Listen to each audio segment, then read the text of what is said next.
उडेरोलाल खेब्राणी थाणे जे हद कचे जी चौंकड़ी नंबर 14 में कब्ज़ा माफ़िया जी फायरिंग में मज़दूर 32 साल नौजवान सलीम वल्द जुमो मल्हा मारिजी वियो।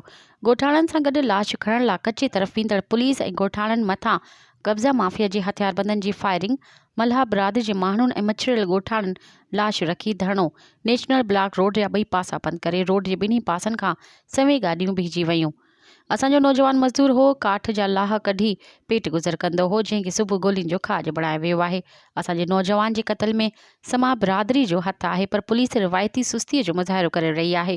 वाटसन जो इल्ज़ाम, जेसिताईं जवाबदार गिरफ़्तार न थींदा तेसिताईं असांजो धरणो जारी रहंदो। मज़ीद ख़बरनि ऐं तफ़सीलात लाइ विज़िट कयो असांजी वेबसाइट www.awamiNewsHD.com ऐं ॾिसंदा रहो अवामी न्यूज़ HD।